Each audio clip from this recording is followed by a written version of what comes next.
Hello, Vernacular Faithful. Red Coat here, and I'm doing part two of my talk about Soul Calibur and what I would do with that system, and particularly that IP. Now, previously I spoke about the mechanics of it and what I felt they where I felt they misstepped when trying to evolve the mechanics of Soul Calibur 6 and what I would have done in the place of that. But now I want to talk about the Narvisaud of it, or rather the narrative, the visual, and the audio, which is, admittedly, it's the more recognizable aspect of the game. Like both of these, both the mechanical identity and the Narvisaud identity are important. It's just the Narvisaud identity is that first thing that you see, it's what draws you in, and the mechanics usually are what keep you there. But if the Narvisaud is strong enough, you'll get something that lives with you and follows with you after you're done with the game. I mean, that's kind of the thing that we see with certain mascot characters outliving their franchises, or in a certain sense, where, say, Sonic, for instance, he's just such a well designed visual character that uh, even if his game's mechanics don't always hit him as a mascot character, as an attitude, and all of those things do hit, and it's strong enough that you can just make movies and comics and all that other stuff. So anyway, talking about Soul Calibur, there's one particular core thing that I think you have to hold on to when you're looking at that particular series, which is that uh, this is a legend at the end of the day. Soul Calibur at its core has a mythical, legendary sense to it.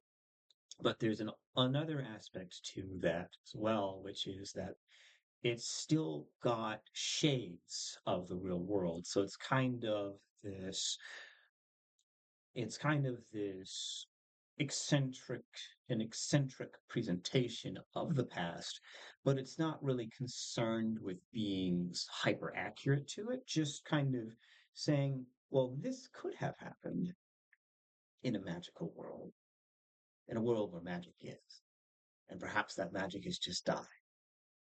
And while we're talking about a world way in the past, characters from way back when, they have lessons that they can teach us to this day. Now, that would be one way to kind of look at it.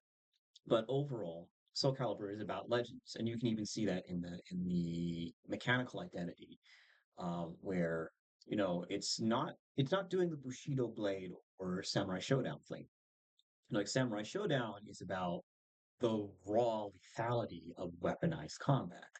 And while Soul Calibur does still do this thing of where there's a lot of damage being thrown at you, with just like, you hit somebody with a cut and you can take away a quarter of their health, there's still this understanding that at the end of the day, this is about the grandeur of those battles. That these are legendary fighters, the best of their epoch, who now, due to this tale of souls and swords, which is eternally retold, they are drawn into the fantasy and forced to fight, and thus creating our narrative.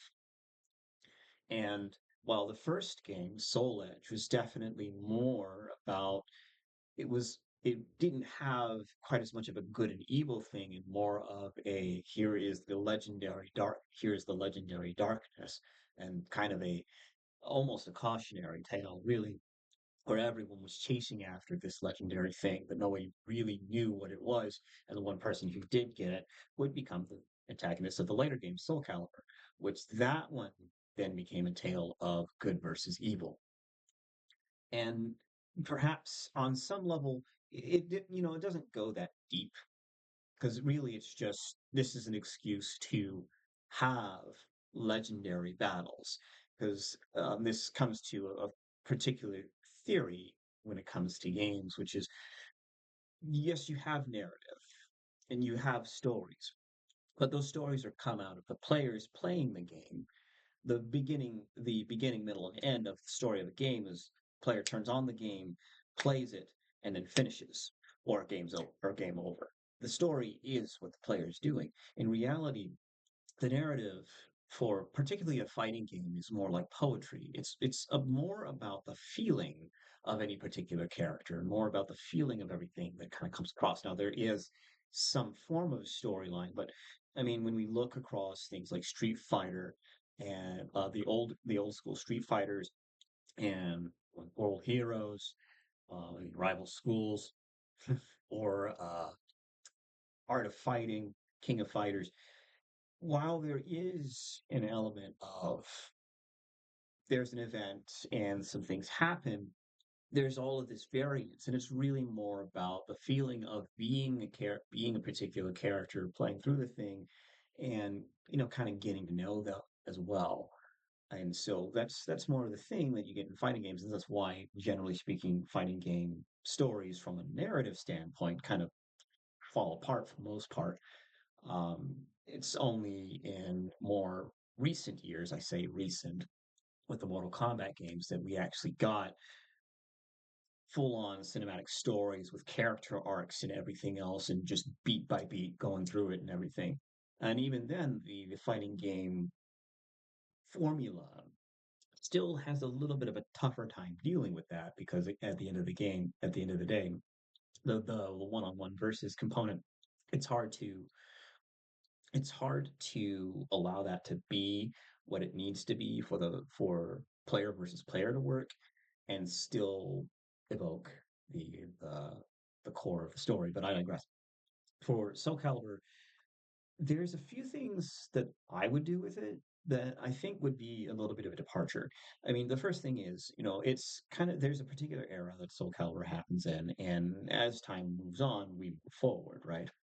And I do like I liked the idea that the Soul Edge was going to be something that was passed around throughout the cast, to where, each game, one of the surprises would be, well, who's got the Soul Edge now? Who actually picked it up? Um, sort of thing. And that was, in my opinion, the promise at the end of Soul Calibur 2 was that we were going to see someone else other than Nightmare rise as the villain in the next game. In my opinion, I thought that was going to be Raphael, and they kind of halfway committed to that and halfway didn't. When we moved to Soul Calibur 3 and things, where Raphael does become something, it's just he's not the main villain. He's kind of this almost Vladimir, not Vladimir, but the Vladimir Dracula style character, to the point where they actually have him basically be a vampire. Uh, but in my opinion, I feel like just in general with that IP, especially since in Soul Calibur 6 they kind of rebooted it, I think it would make sense to really try and explore letting other villain characters get a hold of the weapon and really see what the change is, what it is, how their malevolence manifests. So with Raphael, it's definitely more of a conniving, backstabbing, political malevolence thing, something suited to the French Revolution. But for someone like Ares, not Ares, I call him Ares because he's basically, giant. It's Astroth. Something like Astroth. Astroth is the meat grinder. He is a force of war, similar to Nightmare, which is why, Siegfried's things kind of during the medieval times. And so, a lot of warring happening, and so, he could just go in there and start cleaving heads and gaining more souls. So, kind of looking at the different characters and the different things about them, and what I would do is look at each character and say, this era of history is marked by this sort of thing. So this influence of Soul Edge, kind of corrupting the rest of the world. it makes sense that this is the character who got a hold of it because their influence is in that way. So, like Astaroth is the type of character that I'd say would appear during World War One, would be the one who gets Soul Edge during World War One, or possibly, and when we get to World War Two, I don't know, it might fall back in the hands of Cervantes, but I mean, there might even be a new character that showed up during other periods to kind of push that forward.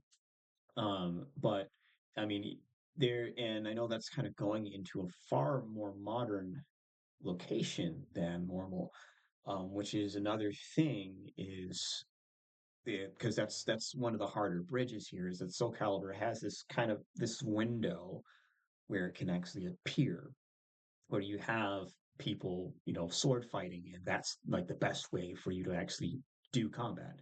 Um, and so I mean, we would be able to, get to the French Revolution. We'd be able to go through the Crusades. We'd be able to go through a few historical events. But eventually, we're going to come upon the invention of the gun.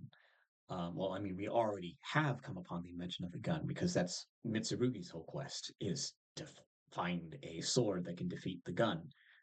Um, but I think this is another element where we can actually use one of the characters to kind of push things forward, where we actually let Mitsurugi get the Soul Edge, and his influence on it is specifically to turn it into something that actually does defeat guns, either something that makes it so that a person is just they just heal up the bullets or whatever. And to do a slight tweak to the lore where just as Soul Edge corrupts the person, so too does the person influence Soul Edge. And so, Siegfried was like the perfect, was considered to be one of the perfect vessels for it. And so, in that regard, certainly Soul Edge would be influenced to want to find a vessel that good. So even when he does possess someone, he's never satisfied at that point. Soul Edge will always be searching for a new vessel that is just as good as Siegfried was. And Siegfried, for the fact that he has fully resisted it, is no longer viable, even though it might try and take him again.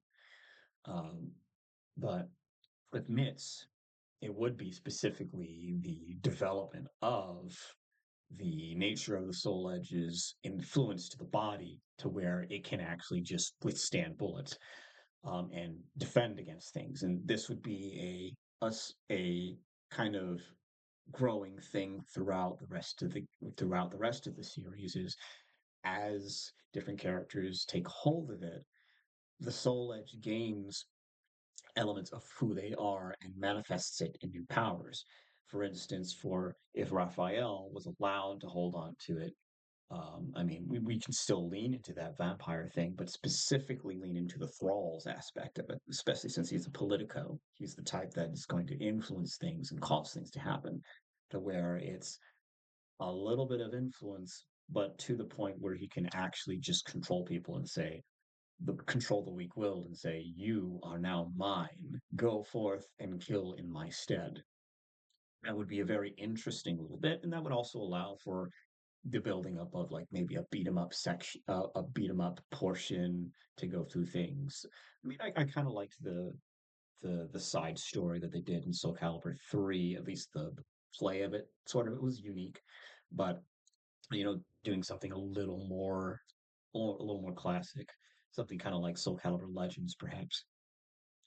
But yeah, that would be the angle that I'd go is if the games are allowed to kind of progress forward into the generations forward, that would be the thing is to allow Soul Edge to retain aspects of the wielders who held previously. And I think that would be the same for Soul Calibur, for anybody who retained the aspects, anybody who held Soul Calibur, there's elements of who they are and what they are that influence how that particular thing will shift. So, with all of that in mind, that would be one of the things I do with the storyline. to kind of future-proof it, so to speak. I mean, if you wanted to be really silly, you could actually let the Heihachi thing of him going back into the past be canon and possibly link that up to what they did in the most recent Tekken, to where there was a whole old clan and um, perhaps the Devil Gene is connected in some way to the Soul Edge. Maybe not necessarily that one precludes the other, but there's a general sense of demonic force that they are associated with.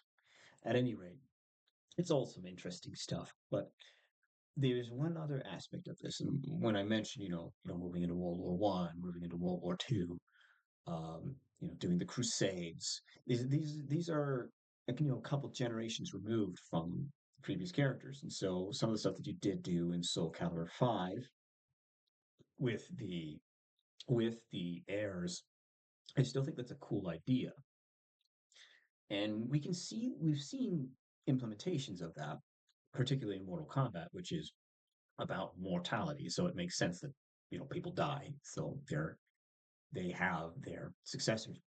But I think where they dropped the ball in Soul Calibur 5 was that they didn't show the transition. It's beginning, middle, end. And they just lost the middle, the transition where both mentor and and successor are present at the same time. And that really messed people up. We're like, well, oh, so that's the new Taki. Where's Taki? What happened to her? Did she die? Did she just age out? What what are we doing here? Because it was a similar issue to what they did in the Marvel versus Capcom Infinite, where you would have a character, you would have the function of a character, and but the problem is, this is like, well, this is the function, but I wanted the character. I didn't just want the nourishing aspect of milk. That's great. I wanted the taste too. I wanted to taste the milk as I drank it. Um, and so you have to actually track that aspect of things, of where, well, this character aged out, so they're over there, and this is their successor, or um, because they did that for because Killick was also just mysteriously not present in Soul Calibur 5, and so that was just kind of an issue there, in my opinion. So I think that's one of the other things is you need, if you're going to do that kind of transition, you have to actually walk through it and tell the full story of, this is why now we have this character in the place of that other one.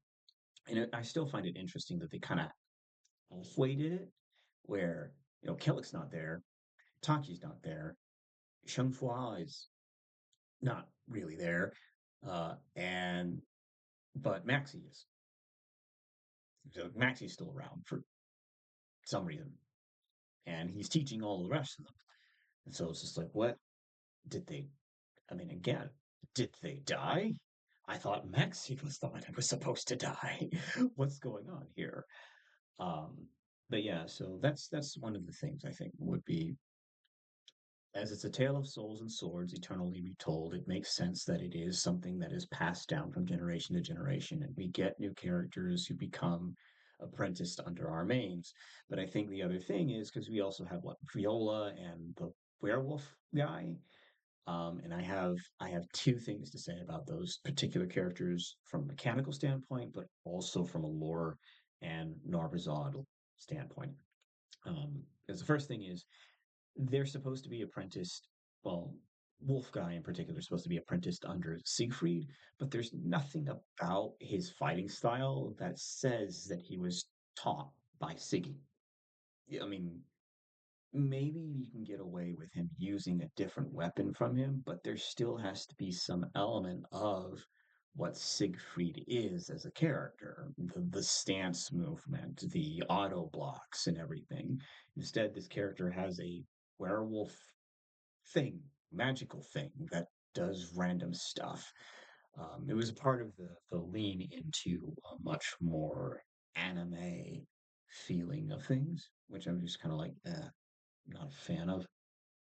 But anyway, I mean, granted, don't get me wrong, I like anime overall, but when looking at what was presented in Soul Calibur 2, Soul Calibur 1, to an extent, Soul Calibur 3, although we could see some of the leanings there, um, moving to the more bombastic and overt magicalness that showed up in Soul Calibur 4 and Soul Calibur 5 kind of dilutes some of the sense of it because again it's supposed to be it's in the past and it's not necessarily meant to be entirely unbelievable. I mean, it's pretty unbelievable, but not entirely so. Um, so that's one of the things that I would look at in particular is kind of bringing it back to a more of a low fantasy feel because that's kind of where I felt it was. Where you do have some things that are very strong representations of magic, but they're a little bit rarer. They're a little bit rarer. But with that said, the other thing about Viola and I don't even remember the werewolf guy. He was kind of generic in my opinion. It's just like I said, it's kind of this overt magic thing. And while I understand you've got a character like Ivy, I do think that she's like right on the edge of what is allowed, really, because there's still like it's definitely, a blade like that shouldn't work the way that it does. But it's still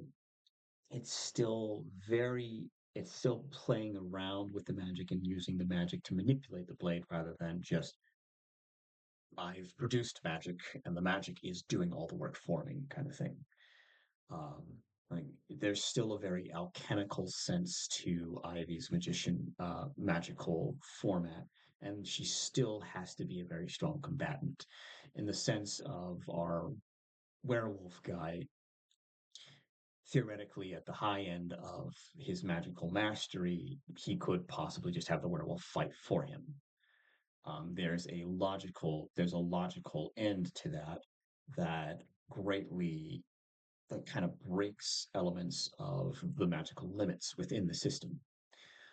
Now, all of that said, all of that said, I think the only other thing that I would want to try and look at as well is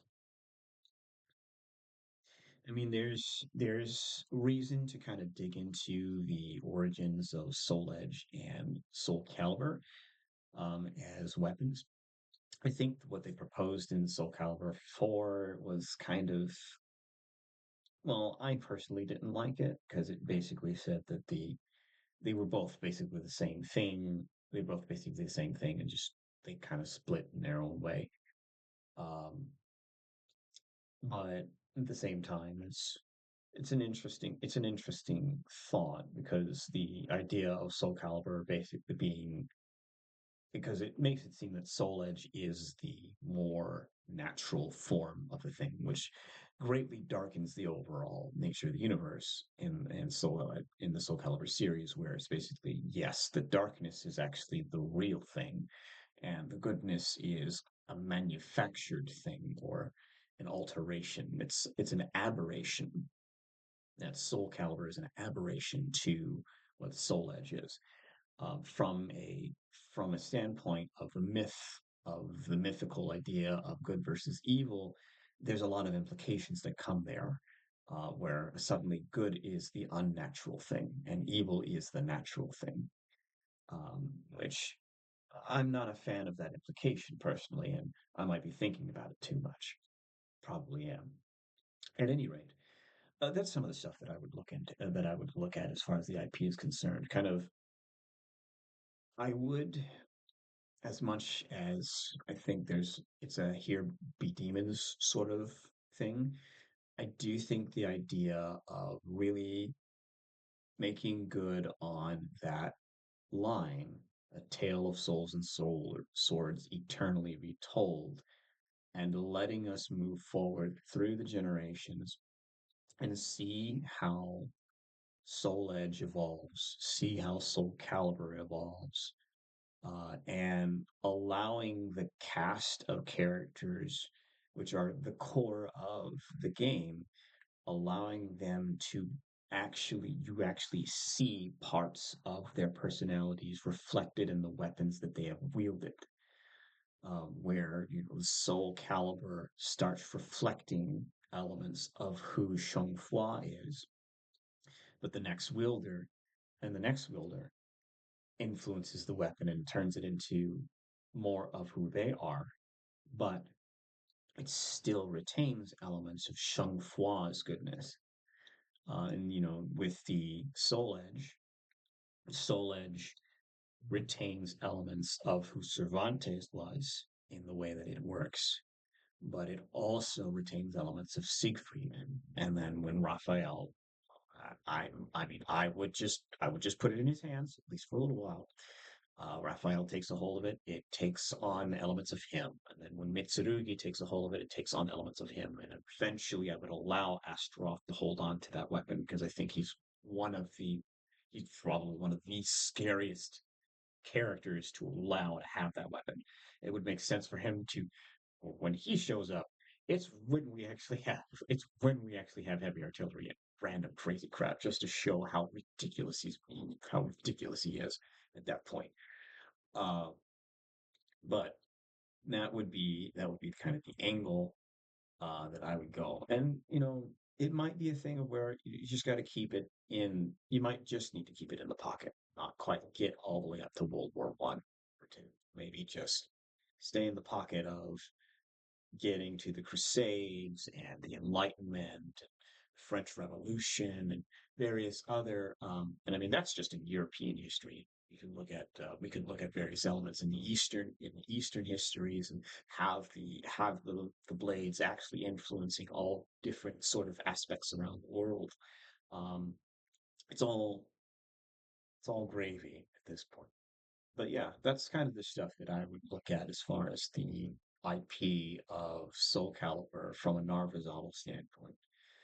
Um, and to kind of put it into a collapsible ball, I think the basic idea is this is a fighting game. It's about the characters. Let's have the characters really influence a lot of what's going on. So they influence the blades. The legacies are mostly centered around what they pass down and what it is the players play with, which is the styles. And so the styles being passed down from character to character and actually seeing that transition, um, and how these things get put against each other. Because I mean, that also gets really interesting where you might see some characters that were originally, their predecessors were wielders of Soul Calibur, and suddenly their um, their successors um, are actually holders of the evil blade. And that would be very interesting to see those shifts and changes, and having people just feeling, "Oh man, Maxie would be very, very saddened by Lee Long Jr." But anyway, that would be my take there. So that's all I've got to say on that. So this has been Redcoat, uh, talking a little bit about what I would do about Soul Calibur if I had the IP from a narcosol standpoint. If you want to see what I would do from a mechanical standpoint, part one is available for you to check out. So you can take a look at that, see what I have to say there. But until later, ta ta for now. This is Redcoat signing off.